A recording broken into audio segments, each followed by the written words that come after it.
Hey there, cats and kitties. I am the Blues Man, Johnny Blues, and this is going to be a brief little review for Sword Art Online, episode 12, entitled Yui's Heart.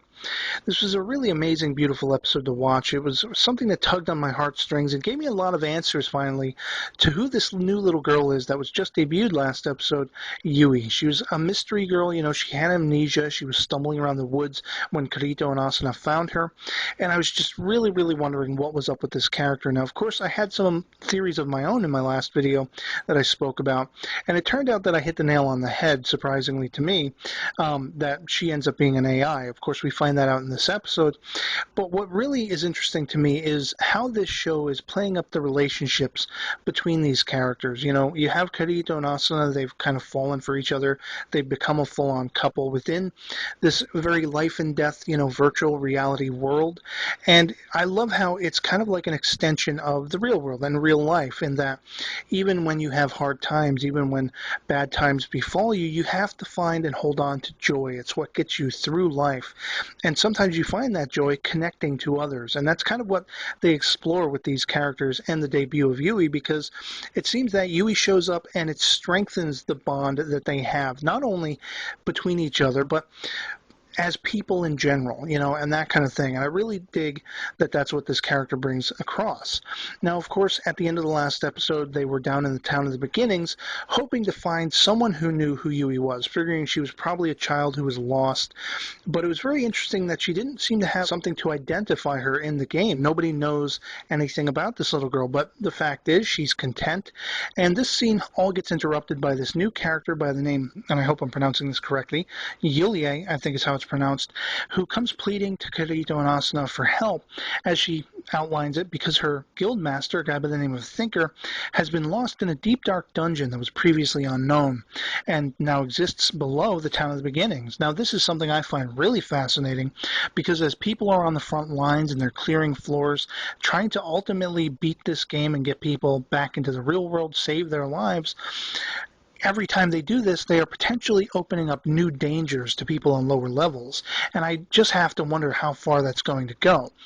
But the conversation with Yulie also ends up revealing a name we've heard before, the name Cabal. Now, this is a character that goes all the way back to one of the first episodes, and I love how Kirito perks up as soon as he hears this name. He recognizes that name, because this was the guy who was a point of contention for him. He hated beaters, and he hated beta testers, and he had a real chip on his block, to the effect that he figured anyone who had played this game, sampled it out in beta testing, they owed him something. They needed to apologize to him. And now this guy has gone on to be part of the army. He's made a monopoly for himself of just looting people of their goods, their hard-earned goods and money and stuff like that in the game, and to the point where he's actually very notorious and infamous, and they want to try to get rid of him. So it's interesting to me that he's been brought up again, as though perhaps maybe down the line he's going to crop up again in this story and resume that point of contention between Kirito and potentially Asuna as well. I really can't wait to see. Now, as is to be expected, Kirito and Asuna decide to help Thinker and Yulie by going to save him in this dungeon, and it's really intriguing to me just how insistent Yui is to go along for the ride. And I'm really thinking, this could just be loads of trouble. She's probably going to get killed. She's going to be put in harm's way. And almost immediately after they figure out, where this Thinker guy is, she is put into harm's way when this gigantic monster comes out of nowhere. And of course, Yulie just barely gets out of there when they see Thinker, and he tells her not to walk into that area. And this giant monster immediately looks like the Grim Reaper, like death. I've played Final Fantasy, and whenever you run into this guy, you're going to get hit one time and you're going to be knocked out of the game. So automatically I'm like freaking out, thinking, what is going to happen here? Because again, I'm not somebody familiar with the light novels. For me, anyone could die as I'm watching every episode. I don't know who's going to make it by the end. And of course, Kirito and Asuna, they decide to put up their dukes and fight this thing as best they can to let the others get out. Yui ends up staying behind, very interestingly enough.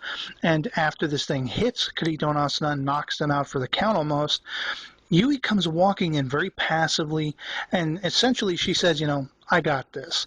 She pulls out this giant fiery blade. She starts floating up, and she just atomizes, destroys this monster, this creature, in a ball of light that explodes. And my jaw dropped. I'm just watching this. I'm like, holy crap. It was exciting to watch. So, of course, as this is happening, we see Asuna is looking at her, and suddenly she's identifiable as an immortal object, and I'm desperate to find out what that means. And we finally have the answer shortly thereafter when the creature has been destroyed or deleted, as Yui will eventually say. And she outlines this whole thing, that she is an AI. This was the point that I touched on and kind of predicted, but the thing that's interesting is she's not the kind of AI I thought she would have been. I mean, she does have emotions, she's becoming self-aware, and that's kind of what I thought would happen if she proved to be an AI. But the interesting thing is that the people who created this game created a set of counseling AIs, people who would help the troubled gamers and stuff like that. And it was interesting that she was being withheld from being able to do that. Of course, because of the situation, there were lots of people in the game that were just going crazy. And we saw all those children who had psychological issues because of that life and death nature. The trouble is, the way Yui deletes this monster in hopes of saving Kirito and Asta has now caused her to be analyzed by the cardinal system or whatever. And it's realizing she's sort of a rogue program. And I'm just reminded of Tron with that. But essentially it decides to delete her. And of course we have just a really tearjerker moment where Asuna and Kirito are pleading for her not to leave, not to be taken from her.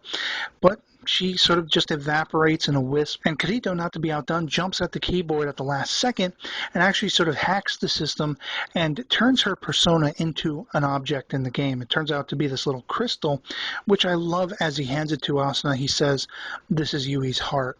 And they basically describe that, at some point down the line, hopefully they can get out of the game and they can actually reconstruct her wholly the way she was in the game. So I'm really interested to see that as well.